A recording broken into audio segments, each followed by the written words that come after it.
Да, у меня $2000 стоит. Это то есть проект, который вам не заплатили.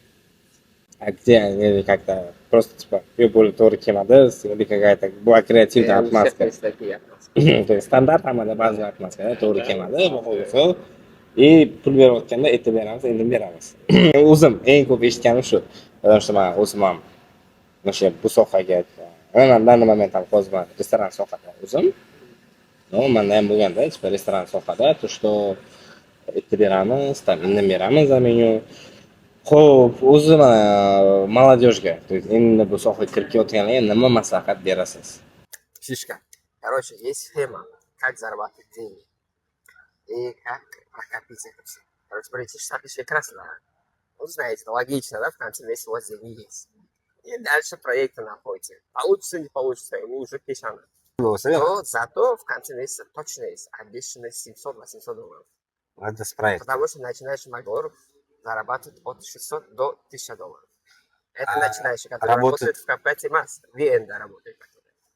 А что лучше, VN или Капкат? VN для начинающих, а Капкат Для про уже. Ну, вообще, последний вопрос.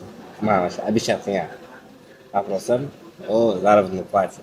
О заработной плате? Да, вообще... Сколько я зарабатываю?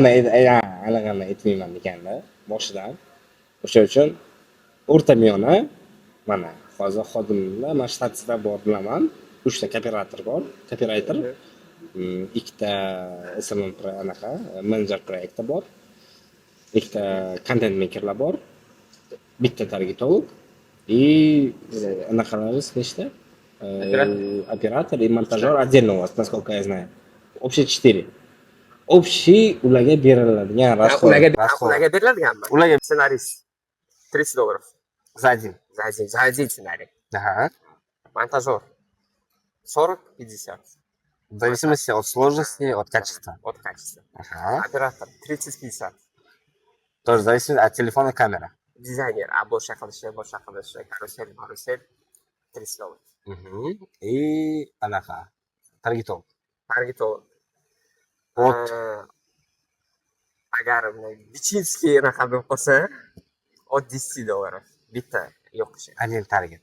Agar luxury bo'lsa, уже $70. Ba'zilar 5 ta yuzaga yoqadi, 10 ta yuzaga yoqadi. No. Bogati avtosalon bo'lsa, сразу 10 ta yoqadi. O'sha avtosalon deganingizda men yaqinda ishlavdim. Poytaxtimizda joylashgan, o'zi BMW salonni sizga предлагать qilishdi. Siz отказ бердingiz. Ну, короче, вообще я слышал причину, то, что шуточная форма ответа была. Я не болею за BMW, я фанат Мерседеса. Это правильно? Вот действительно шнаха. Действительно? Серьезно? Ну почему? Может, лучше, чем BMW? Значит, лучше, чем BMW? Да, ну вообще hozir anaqa bor, ko'rgan bo'lsa, Zubrev, который озвучивает фильмы туда, o'zi ko'rib, kommentariy qiladi. O'zi ham aytgan, все машины делятся на два вида. Mercedes и остальные. Да, siz, то есть, абсолютно o'shanga.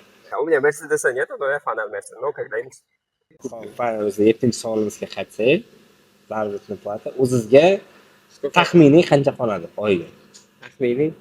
Yashashga находнagi хватает, это уже bilamiz.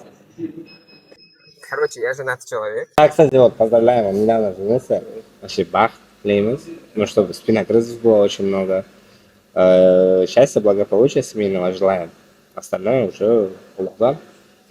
Я женатый человек. Erkak дофига денег не нужно нам. 2-3 миллиона хватит. Да. Qolgan ayollarniki. Да. Мои деньги это общие деньги. Ее деньги это ее деньги. Да, это правильно. Зарабатываем сколько? Барабанная дробь. Вот. Ладно, давайте скажем сразу. До. Короче, mengacha boradi.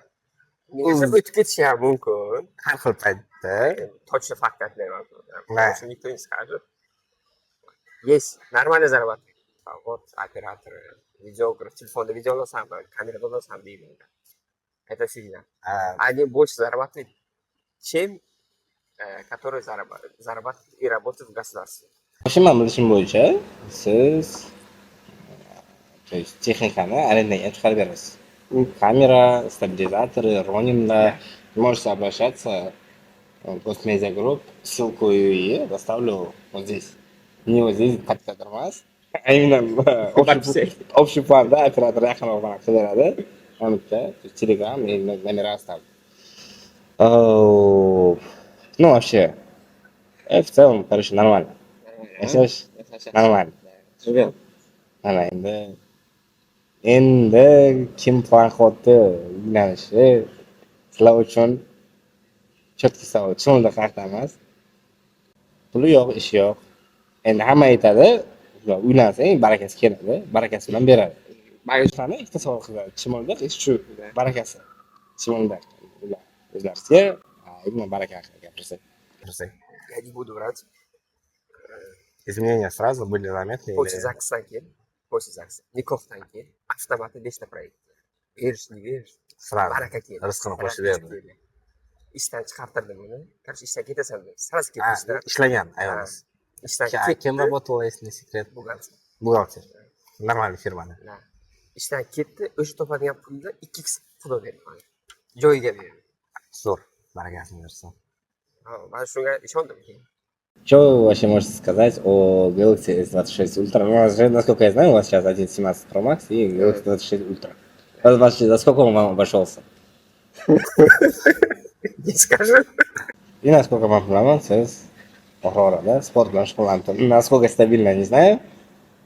Но поддерживает форму. Ana to'yingizga ham почти 1 yil bo'ldi. Hali qorin qo'ymaganidan bilsa bo'ladi. To'sha. Ayo bo'lsin, bratan. А нет, это не так. 1 yil emas, 1 oy. А, серьезно? Значит, yaqin orada kutamiz. Trailer 2. Gosmedia Group основатель. Qorin qo'ygan vaziyat. Uni xudo xohlasa o'sha iyunda chiqaramiz. Yangi yilga bo'lgandan keyin. Такого в жизни не будет. Вообще от себя хочу добавить, действительно, baraka bor narsa. Rizq Alloh qo'shib beradi. Вообще o'ylab, parиться, bu вообще kerak emas. Bosib, konkretniy only gaz. Xudoga tavakkal, qolganini qo'shib beradi. Erkak kishini omadi bilan chiqib o'ynash bo'lmaydi, u bu ho'loga. На самом деле, mandan harakat, sendan baraka. Mana shu narsaga men o'zim amal qilishim.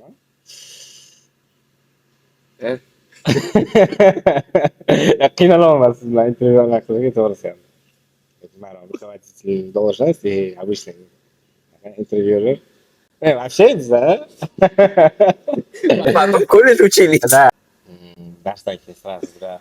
El Clasico degan anaqa bo'ladi. El Clasico temasiga kelganda, Barsa или Real? Вообще не смотрю футбол. А так вообще? За Неймар болею. Demak, Barselona ekanlar. Так что Realchilar xafa bo'lmaymiz. Barselonachi do'stlarga jo'natib qo'yamiz videoni. Qachon shtatga odam nabrat qilish boshlaysiz? Yana qo'shimcha. Shtatga? Да. Men hozir bilaman, помимо mana bu intervyuni boshida so'ragan 5 ta proyektdan tashqari, sizda hozir yana уже bo'lib договор tuzilgan 2 ta proyektingiz bor. Мне Один ресторан и один ювелирный магазин. Премиум класса. Lokatsiyalarni aytmaymiz, sizlar уже прямой reklama qiladi. Мне это помощники нужны, но через месяц. Bir oydan keyin ishi yo'q bloger, content makerlar Gosmediaga avrashsa ko'rasizlar. Вообще FF подкаст mana shu narsalarga harakat qilib maksimal yordam berishga, то что именно помощь по проектам, телеграм-каналы и группы, где можно это все найти. Будьте на связи, оставайтесь. С вами я, ваш любимый ведущий Федор Золотой, и дальше дома. Хоп, музыка, насколько вообще, то есть o'zizga рабочий процессga, то есть siz ham bilaman, ishlaringiz endi не успевает, montaj qilasiz, ssenariy yozasiz, более qanaqa ko'proq muzika ishlaysiz. Более как классический. Гитара. Пиано и скрипка. Ayni исполнители. Моцарт, Вивальди, Бах. И вообще o'zi bunaqa odamlar kitob o'qiydi. Kollejdan kitob o'qib berardi. Endi hozir intervyuda sizlar gapirishga majburman. Syomkadan keyin gaplashib olamiz qolganini. Oxirgi o'qigan kitobingiz Дейл Карнеги. какая? Как завоевывать людей, а оказаться миллионером. Ага. Помогает? Естественно, как он. Yo'q, men ham o'qigan, Bogатый papa o'qiganman. Asteri Margarita. Тысячеликий герой degan kitob bor. Top chiqqan gero. Вот. Аниме. Смотрите, нет? Hozir gapirsam fizik. Ne. Последний смотрел.